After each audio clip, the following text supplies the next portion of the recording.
One of my biggest bass.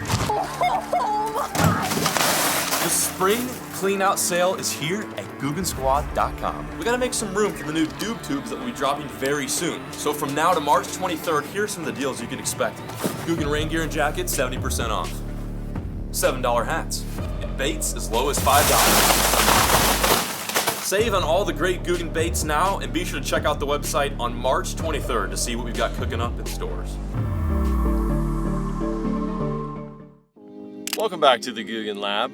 We're going to talk about using bobber stops here today. So bobber stops are a really cool tool that you can use to help your bait, your soft plastic, get through, cover better without having that separation of your worm weight or your flipping weight to your hook and your worm. So a lot of times what happens is if you don't have a bobber stop on and you're fishing around cover, you pull your bait up, maybe it's over a log, a tree, maybe a dock, and then your weight gets over and then it falls. It falls up your line. It's falling down in the water, but it's going up your line. And then you have your bait, your worm sitting back there.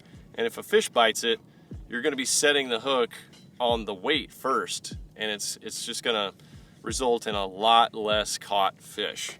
So you always wanna have that weight in contact with your hook and your worm.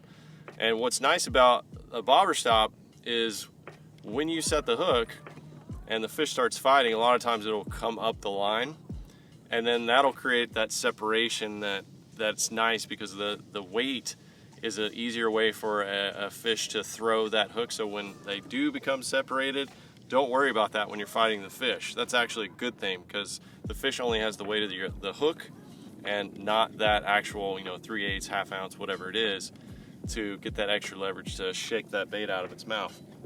So it's very easy to rig up. We're going to show you how to do that now. So this is our Googan Squad bobber stop right here, and they're real simple to rig on. You got these wires that have holes on the ends, and you just want to stick the end of your line through one of those holes. Just pick one out. And I usually like to go in, I don't know, about 2 inches or so. And then you'll take your bobber stop and pull it off that wire and onto your line. And you want to feed the line all the way through until you're left with that. It's just the bobber stop on your main line. You'll have some crimped line from the wire. I like to go ahead and cut that off.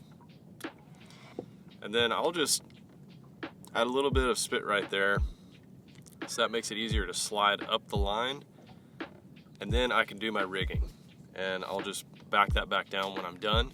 That way the bobber stop's out of the way. I've got a foot or so of line I can tie my hook and weight on now, and then we'll slide it back down. So we're going to do a little bit of worm fishing today. Let's get one of our worm weights out here.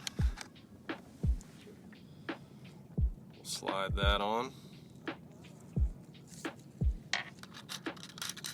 And we'll go with a 4/0 hammer hook. I like to tie uni knot, usually with fluorocarbon. Snip that off. I'll just re-wet my line. Slide that down.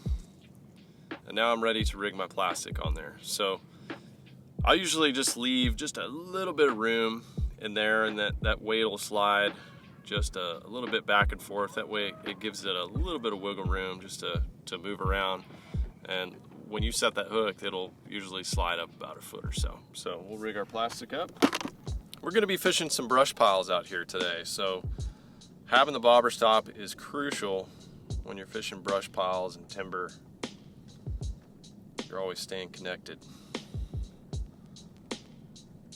So just left a little bit of room for that plastic to go over the knot. It's a tiny amount of space. There we go. That is a clean looking bait right there, ready to insert into some brush. So that is the Texas rig worm with the bobber stop, and that is how I fish it 80% of the time. The only time that I don't throw a bobber stop on my Texas rigs is when I'm just dragging a hard bottom. I want the tungsten to make that knocking sound, and then when I set the hook, I don't have the bobber stop to hold the weight down there and give the fish more leverage. It's just open. there's really not a whole lot for the weight to get caught on. I'm not dragging it over, big things where the worm can get separated. But anytime I'm fishing grass, timber, brush piles, you name it, throwing that bobber stop on there makes your life a lot easier.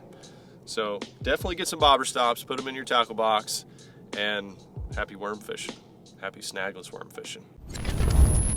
Thanks for checking out this tip. If you want to see more, don't forget to subscribe to the Googan Lab, and we'll see you on the next one. God. The spring clean out sale is here now through March 23rd. We gotta make room for the new Doob Tube and all the new apparel, so we're marking down our stuff for the lowest price ever. Baits as low as $5.